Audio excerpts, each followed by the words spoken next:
So it is such a real delight for me to be here at Log House Plants, and I'm here with Alice Doyle. And today, Alice, we are going to be talking about grafted vegetables. Now, we're in front of a whole bunch of tomatoes, but it's expanded beyond just tomatoes. But I need to know, what's the first thing you would want to say about grafted tomatoes? Well, it's really worth it. Yeah. Once you try them, you won't go back, because it's one of the few things that in our 40 years of running Log House has come along that has really helped gardeners grow plants more successfully.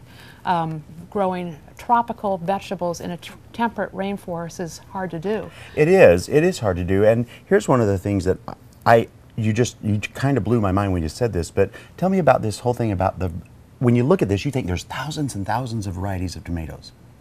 Well, there's a lot of different types of tomatoes, but tell me what you said earlier. Well, there's only one species that's edible. And there's so many other tomatoes that are in the world, wild, that have really important characteristics, but if you grow them, you won't get edible fruit. Okay. But if you add them to the species that we eat, and really worldwide, there's only one species of tomato that we eat. That we really All eat. The different civilizations and cultures eat the same. Fascinating. Yeah. So now, because these are all grafted, first of all, give me the easy reasons, the things that I could understand of why we would graft our vegetables. Well, if we take these other species that have these innate qualities and add them as the roots, then they will make better roots, for one thing, than the original one. So all of a sudden, instead of a 2 to 3 foot wide root ball, you have 8 to 10 feet wide. Which I would think really would help with water. Right. Right? Yes, they're water-wise plants, definitely. They do more with less.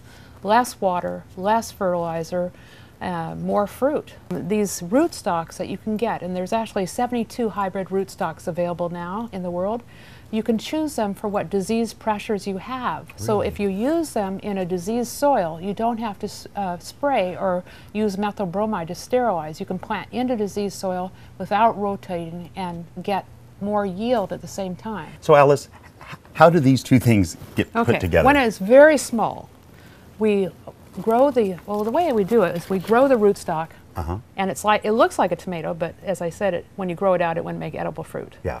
Then you grow the tomato. When they're exactly the same diameter and shape, you graft them together by cutting off the top of the rootstock and cutting off the bottom at an angle of the scion that you've chosen for the taste that you want. And putting them together with a little clip that was invented in Japan. It's a little silicone clip.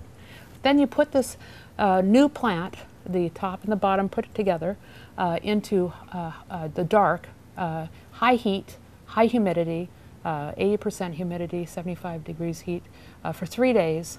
And during that time, it's a miracle. Every time it creates a new plant.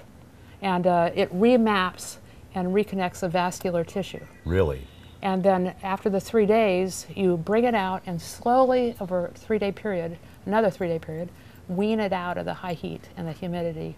And then by the end of that 3 days, so it's a 6-day period, you have a new plant. Yeah. And they're more hardy. So if you have in your garden a grafted tomato next to a non-grafted tomato, by late September or October, you're starting to have a lot of fading.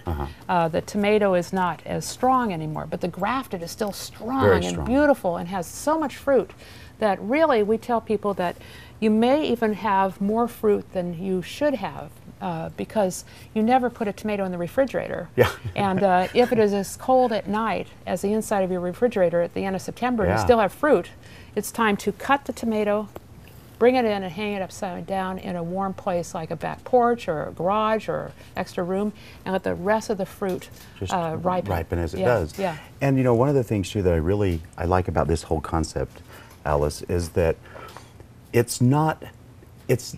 takes some skill to do these. I mean, it's not like I can go home and put these together and tape them up. You could do it. I bet you could do it. You could do it. My grandfather would have said I could, but he was simply better than I was at that. But this takes some real skill.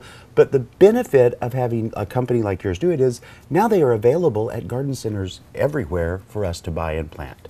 Well, it's a remarkable thing. Yeah. It really is. And it's not just tomatoes, right? You have what other? Cucumbers, peppers, eggplant, watermelon, basil. They So all really, can be grafted to make them a better plant. yeah. That's why we call it the mighty Mato. Here it comes to save the day. It is Because so it makes true. a better plant.